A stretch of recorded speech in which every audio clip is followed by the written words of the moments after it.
Hello, everybody. I just want to jump on just for a second and just make a comment that I might use to encourage you. Today, I was reading in John chapter 4 about the Samaritan woman that was by the well. You remember that story.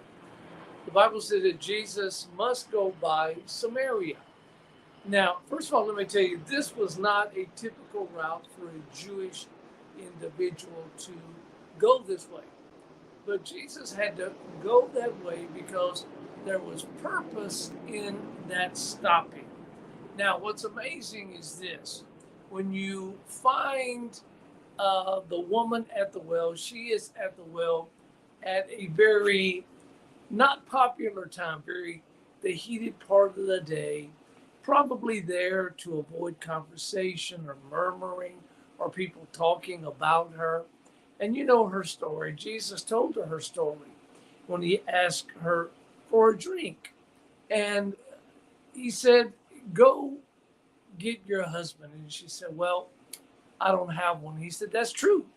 You don't have one, but you have had five husbands, and the man you live with now is not your husband." Think about this. Strange factors in this story. Number one, you have a Jewish male speaking to a female by herself against traditions. Then you have a Samaritan woman offering water to a Jewish male. Now, in Jewish traditions, Samaritans were considered to be unclean. So there's a lot of things going on in this story. But I think the thing that we have to understand is this. Number one, Jesus went this way because there was purpose and destiny for this city. So when she leaves the well in the experience, she goes back to the city. Think about this. She comes to the well worried about who can see her.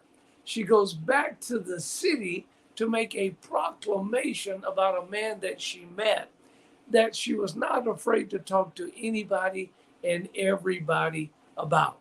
And she says, "Come see a man that told me everything about me."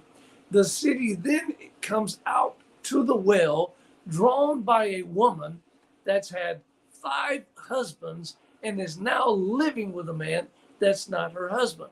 A lot of stories, a lot of speculations, a lot of studies that say maybe of those five husbands, some were dead, some dead, or some divorced her, because back then it was easier for a man to divorce a woman than a woman to divorce a man.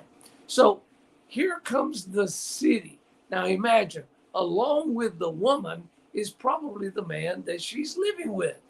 And they come out, and the Bible says that a revival breaks loose in that city. Think about that.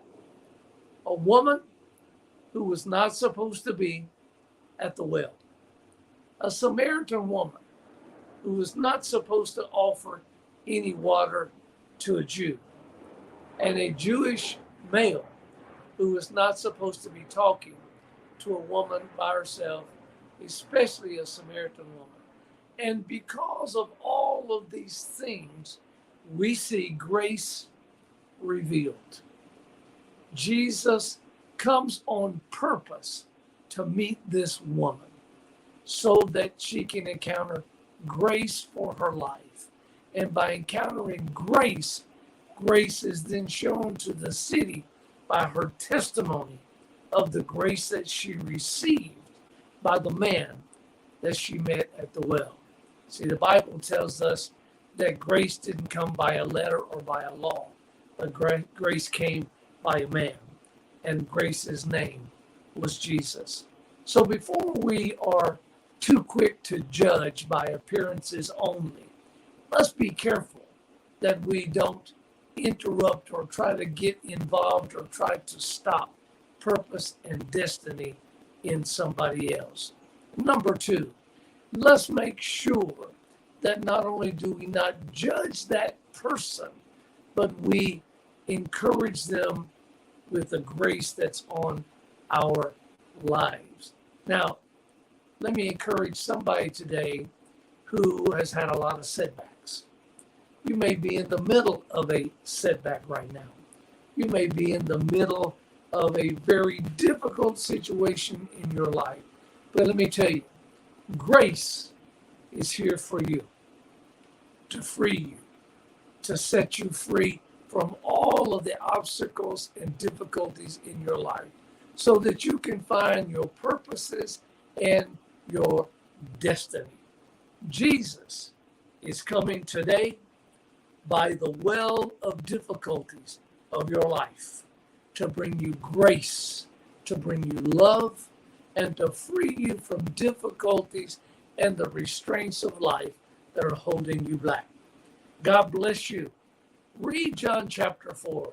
It's an amazing story about the encounter that a Samaritan woman living a very difficult life in very difficult circumstances encounters grace.